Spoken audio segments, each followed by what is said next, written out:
Good morning dear student. आज हम BSc first year की समूह सिद्धांत group theory first paper start करने जा रहे हैं। इसको समझने के लिए सबसे पहले हम कुछ बेसिक डेफिनेशंस को कवर करेंगे, जिसकी सहायता से हमें समझ सकेंगे कि कोई भी स्ट्रक्चर है, कोई भी संरचना कब ग्रुप बनती है। सबसे पहले डेफिनेशन आती है समूहाभ या कल्पित। इसे कहते किसे? एक एरिक समुच्चय जी में परिभाषित द्विआधारी संक्रियाओं से युक्त बोलो या सहसज्जित निकाय को समूहाभ कहते हैं और इसे जी स्टार से प्रदर्शित करते हैं। इसका जैसे अपने एग्जाम्पल भी ले सकते हैं कि अगर अपने ले n प्राकृतिक संख्याओं का समुच्चय, सबसे पहले प्राकृतिक संख्याओं का समुच्चय एरिक होता है, ठीक है, और उस पर कोई स्टार संक्रिया जैसे योग संक्रिया, गुणा संक्रिया, घटाव संक्रिया। तो अगर अपने सबसे पहले योग संक्रिया की बात करें, अगर प्राकृतिक संख्या पे स्टार की तौर पे योग संक्रिया परिभाषित है प्लस, तो अपने कहेंगे दो प्राकृतिक संख्याओं का योग एक प्राकृतिक संख्या होता है जो वापस नेचुरल नंबर या प्राकृतिक संख्या n में चला जाएगा, इसलिए n प्लस है वो समूहाभ या कल्प्य ग्रुप का क्या हुआ उदाहरण है। इसके बाद जो दूसरी डेफिनेशन अपने काम में ले रहे हैं, इसके बाद जो अपने दूसरी डेफिनेशंस काम में आ रही है वो अपनी डेफिनेशन है लूप की। सेकंड डेफिनेशन है लूप की। लूप किसे कहते हैं? यदि किसी समूहाभ स्टार संक्रिया के लिए स्टार संक्रिया का तत्समक विद्यमान हो तो उसे लूप कहते हैं। लूप का मतलब ये होगा कि एक ऐसा तत्समक, यहाँ पे देखो ये जो ई एलिमेंट है ये तत्समक का काम कर रहा है। ए एलिमेंट ग्रुप जी का है, स्टार संक्रिया लगा के कोई ई एलिमेंट ले रहे हैं या फिर ई पहले ले लें और फिर स्टार संक्रिया लगाए ए एलिमेंट के साथ, वापस एलिमेंट क्या आ रहा है? ए ही आ रहा है। तो अपने स्टार संक्रिया लगाने के बाद वापस वही एलिमेंट आना चाहिए। तो जो एलिमेंट उसके साथ ऑपरेट करवाते हैं उसे ही क्या कहते हैं? तत्समक अवयव कहते हैं। तो कोई भी समूहाभ या कोई भी कल्प्य ग्रुप में यदि तत्समक अवयव विद्यमान हों तो उसे लूप कहते हैं, ठीक है। जैसे ए कोई एलिमेंट है जी का, ए स्टार ई बराबर ई स्टार ए बराबर a for all a is belongs to G के लिए, जहाँ सभी ए ग्रुप जी के क्या अवयव हैं।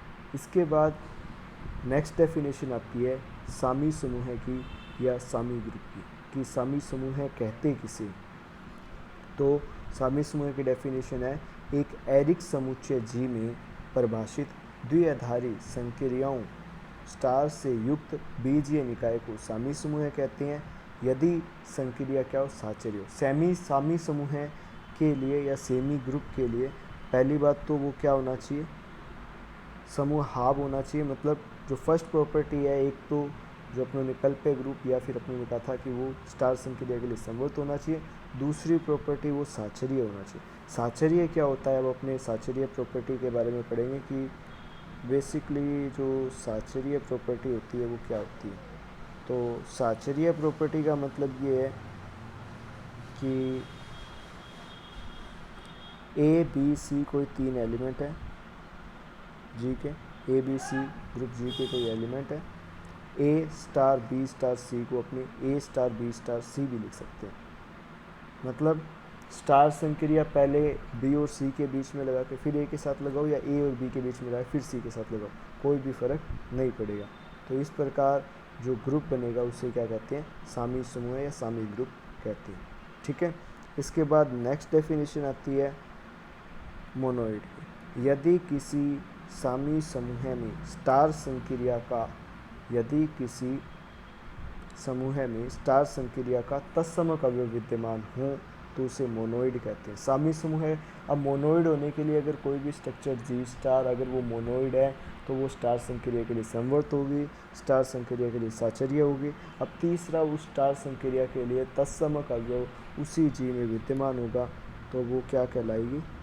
मोनोइड कहलाएगी। जैसे ए एलिमेंट जी का, ई एलिमेंट जी का, तो ए स्टार ई बराबर ए आ जाएगा या ई स्टार ई बराबर ए आ जाएगा, तो इसे कहते हैं अपने मोनोइड। जैसे अगर प्राकृतिक संख्याओं के समुच्चय पे बात करें तो गुणा संक्रिया के लिए जो तत्समक अवयव होता है वो एक होता है, क्योंकि किसी भी प्राकृतिक संख्या को एक से गुणा करेंगे तभी वो प्राकृतिक संख्या खुद आती है, ठीक है।